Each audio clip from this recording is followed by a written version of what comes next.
indeed the snake, because opponents could never corral him. He led the Oakland Raiders to 5 straight AFC Championship games in the 70s, not to mention the Super Bowl 11 title. When he retired, his completion percentage second all time. The late, great Ken Stabler.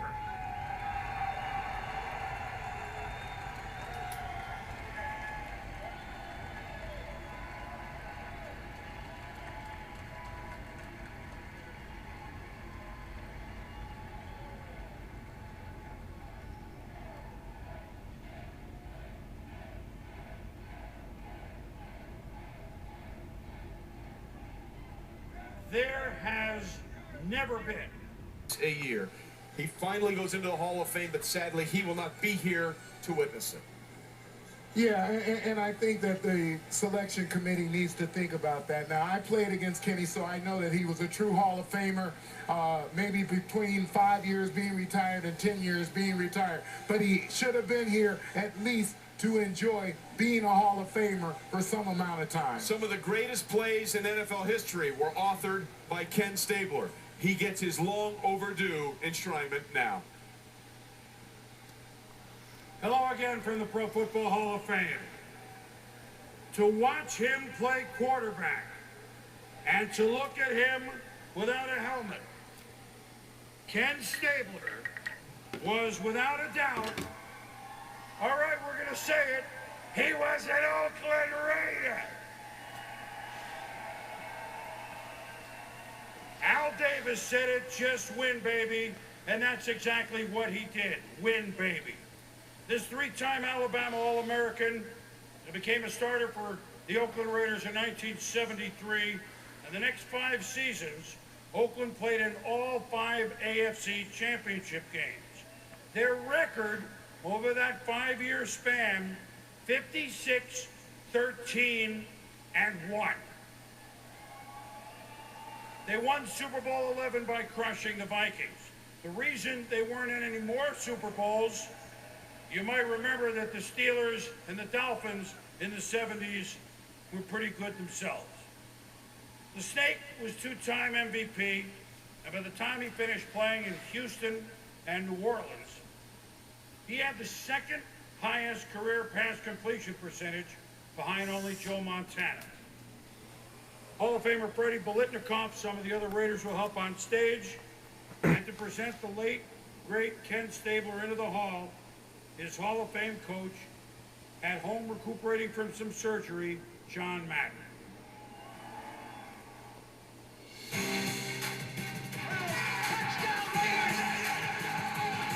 Throughout their colorful and illustrious history, the Raiders have famously pursued a commitment to excellence.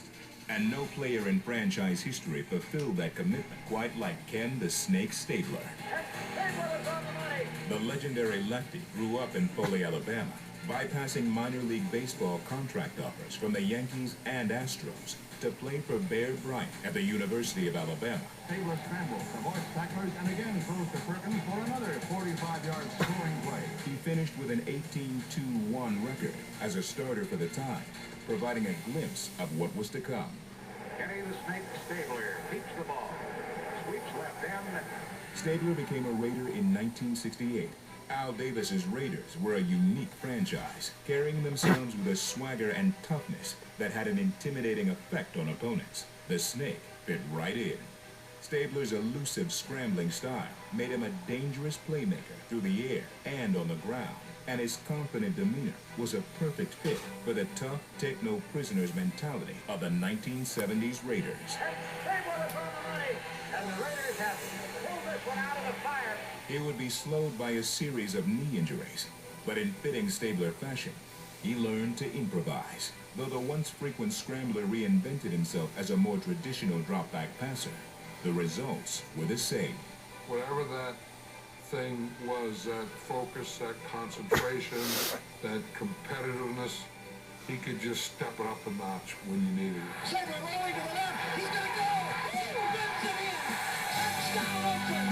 Under the tutelage of head coach John Madden, Stabler's Raiders were a postseason fixture. In 1972, Oakland engaged in a memorable playoff struggle with the eventual champion Pittsburgh Steelers. It would go down as one of the most famous games in sports history.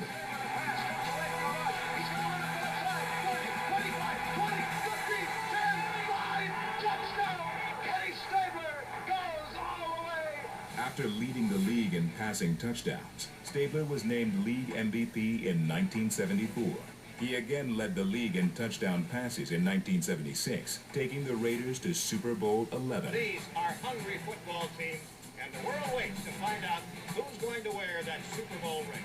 There he faced off against Minnesota's famed Purple People Eaters defense and future Hall of Fame quarterback, Fran Tarkington. Stabler was unfazed, marching his team up and down the field in a second quarter flurry that broke the game open. I don't know how to describe the feeling. It's unbelievable. It's more than I expected. Super Bowl 11 was part of a historic Oakland run.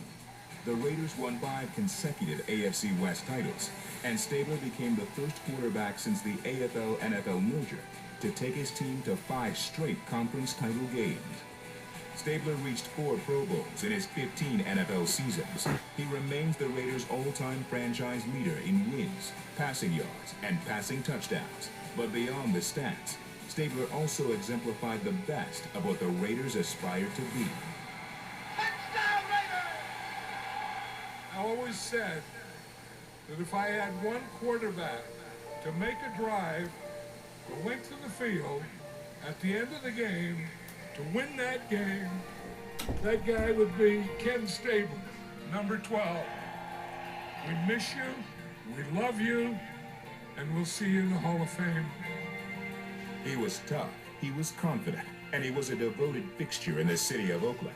Stabler remains a symbol of that golden era, an iconic representation of excellence so frequently sought, and for a few rare individuals, memorably found. It is my pleasure to present for enshrinement into the Pro Football Hall of Fame my friend Ken Stabler. Ladies and gentlemen, presenting Ken Stabler for enshrinement into the Pro Football Hall of Fame, please welcome Ken's grandsons Justin and Jake Moyes, his fellow Raider Hall of Famers, and representing Ken's presenter, Hall of Fame coach John Madden, please welcome Hall of Fame receiver Biletnikoff.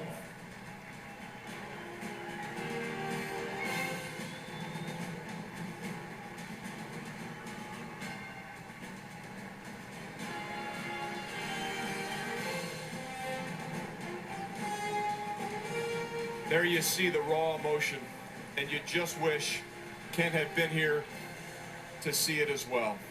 When we come back, we'll stay in the Bay Area. We switch from the Raiders to the Niners.